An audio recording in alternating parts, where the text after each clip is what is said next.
ආයුබෝවන් යාළුවනේ අදත් ඔයාලව ආදරයෙන් පිළිගන්නවා. මේ පොසොන් පොහෝ දින දවසය අපි නම් රැය නොනිදා ගත කරපු දවසක්.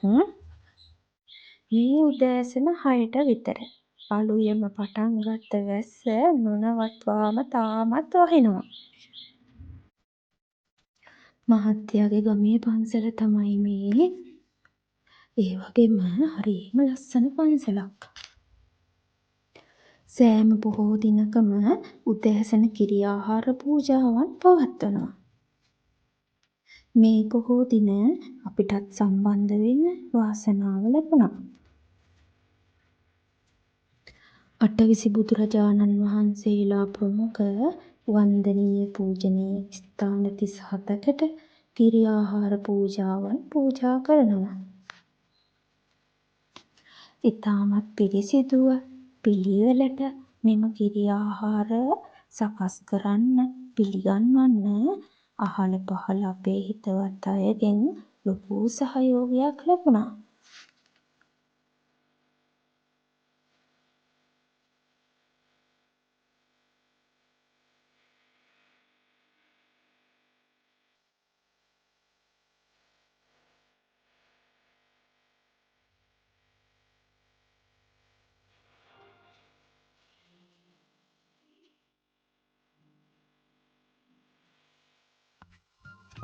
වෙනදට උපාසක උපාසිකාවන් කිරි ආහාර පූජාවට සම්බන්ධ වෙන සැවොම එකතු වෙලා පෙළ ගැහිලා හරි අපූරුවට පවත්වන මෙම දානමය පින්කම වර්ෂාව නිසා එසේ නොකළත් ඉතා සතුටින් භක්තියෙන් කිරීමට අපිට හැකියාව ලැබුණා.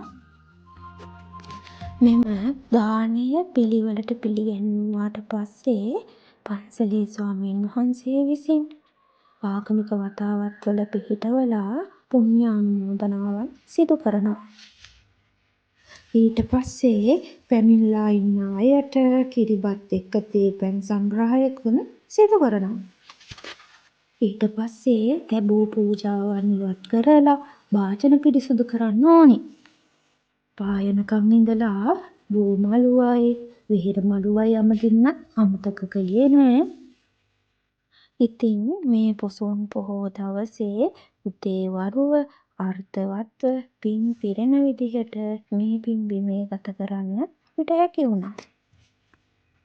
ඊට පස්සේ ඉතින් ගෙදර ඇවිල්ලා අසල්වැසියන්ට කිරිබත් පාර්සල් බෙදලා නිදි නැතුවනේ හිටියේ. හොඳ නිින්දක් නිදාගන්න තමයි හදන්නේ.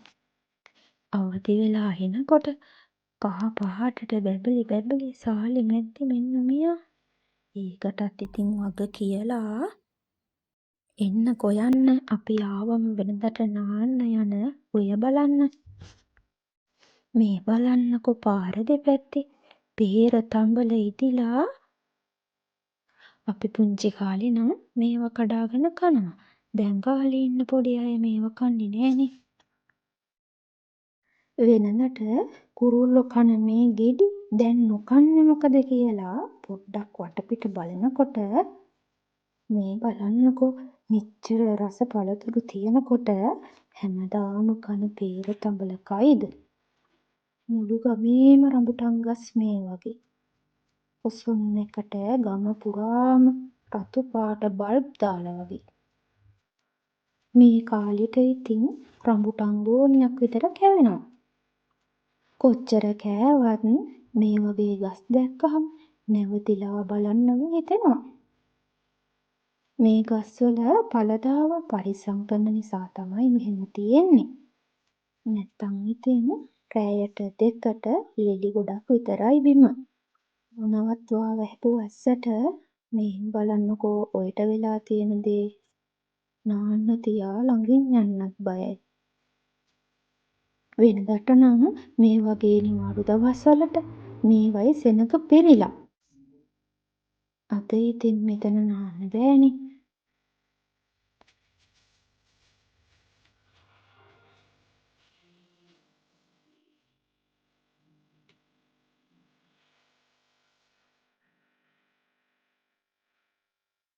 ස්වභාවික පරිසරයෙන් ස්වයංපෝෂිත හරිම ලස්සන ගමක් තමයි මේ.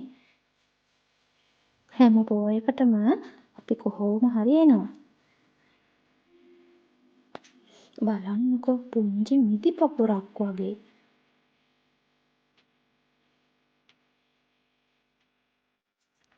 ගමේ ආවොත් ඇලක දොලක නාන්න බලාගෙනමනේ පුතා එන්නේ. දැන් මෙතනින් නාන්නත් බැරි හින්දා අපි යමුකෝ උඩහට වෙන්න පුංචි ඇල පාරක් ගලාගෙන යනවා. ඒකෙවත් නාන්න පුළුවන්ද කියලා බලන්න.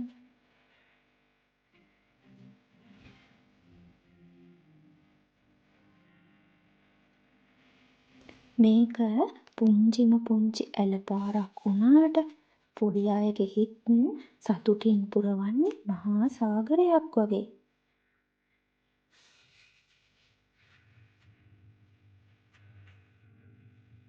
මේ වගේ ලස්සන පරිසරවලට ආවම මගේ හිත ගලව ගන්න ටිකක් අමාරුයිනේ. මේ ලස්සන දකින තැන හිත නතර වෙනවා.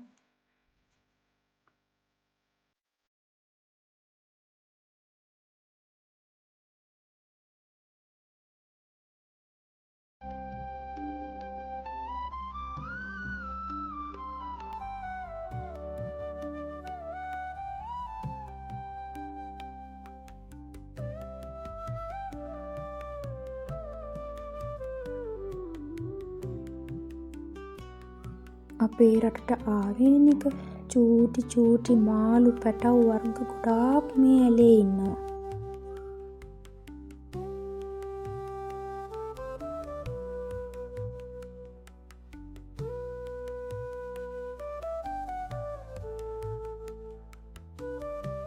පොඩි අයට ඇති වෙනකන් නාන්න දීලා අපි යමුද තව පොඩි ගමනක්. මේ බලන්නකෝ පරිස්සම් නොකරන අපේ රඹුටන් ගස්වල හැටි. මුළු ගමේම රඹුටන් ගස් තිබුණත් වවුලන්ට මේ එක ගහක් එක රැයෙන් ඉවර කරන්න පුළුවන්. අපි ඉතින් ඒ ගස්වල ඉතුරු වෙලා තිබිච්ච රඹුටන් ටික කඩලා ලොකු මල්ලක් හදාගත්තා. දැන් ඉතින් රෑ බෝ වීගෙන එන්නත් ළඟ නිසා අපි අපේ ගෙදර යන්න පිටත් වුණා. මග දිගටම දන්සැල්. බලන්නකෝ මේ අහසේ ලස්සන. දන්සැල් නිසා වාහන බොහොම හිමින් යන්නේ. මේ අහස දැක්කහම ඇත්තටම අපි පාරේද ඉන්නේ කියලා අමතක වෙනවා. මේ ලස්සන අහස යට මේ මොහොතේ කීයක් නම් දන්සැල් පවත්වනවද? බත් දන්සැල්, සීනි සම්බල් පාන් දන්සැල්, කඩල දන්සැල්, බීම, සුප්, නූඩල්ස් මේ ආදී වශයෙන් ගොඩාක් දන්සැල් තිබුණා. මේ ඔක්කොම පහු කරගෙන අපි ඔන්න අපේ ගෙදරට ආවා. බලන්නකෝ අපි අරගෙන ආපු රඹුටන් මල්ල. කඩන කොටත් රඹුටන් කාලා, එහෙ තිබිච්ච රඹුටනුත් කාලා දැන් නම් නිකන් මත් වෙලා වගේ. මේ රඹුටන් කාලෙට ගෙවල් වල රඹුටන් තිබුණත් රඹුටන් පාර්සල් හම්බ වෙනවා. ආපු ගමන්ම පුතා දහම් පාසල් යන පන්සලට එයාව ලෑස්ති කරලා ඇරලවලා තමයි අපි දැන් මේ රඹුටන් ටික බිමට දාගෙන අස් කරන්න පටන් ගන්නෙ. අසල්වැසියන්ටයි හිතවත් අයටයි දෙන්න තමයි මේ ගොඩවල් වෙන් කරලා හදන්නේ.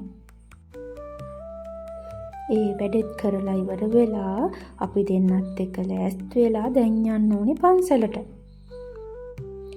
දහම් පාසලේ ඉගෙන ගන්න දරුදැරියන්ගේ පොසොන් කලාපයක් තියෙනවා පන්සලේ. ඉන්නකෝ ඒක බලන්න. දවස් ගණන් නිදි වරාගෙන එයාලා හදපු මේ දේවල් දකිනකොට ඇත්තමයි පුංචි ආඩම්බරයක් නම් ඇති වෙනවා. සමහර දරුවෝ එළි වෙනකනුත් පන්සලේ මේ නිර්මාණ කරන්න පුදුම විදියට කැප වුණා.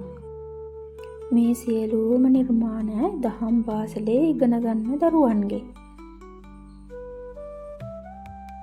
මේ පහන් කූඩුව නම් ඉහළ ශ්‍රේණිවල දරුවෝ තමයි නිර්මාණය කළේ. මේ නිර්මාණවල දරුවන්ගේ උත්සාහය, කැපවීම, සමගිය මේ හැමදේම කැටි වෙලා තියෙනවා. අපි ටිකක් රෑබෝ වෙලානේ ආවේ. එනකොට භක්ති ගීත, දන්සැල් වගේවත් ඉවර වෙලා තිබුණේ.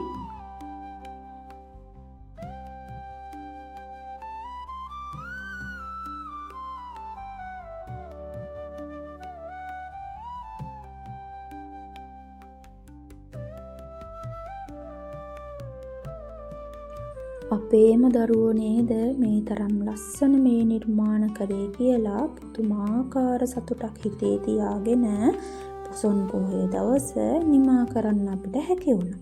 ඉතින් ආයෙත් දවසක හමු වෙමු. ඔයාලා හැමෝටම තෙරුවන් සරණයි.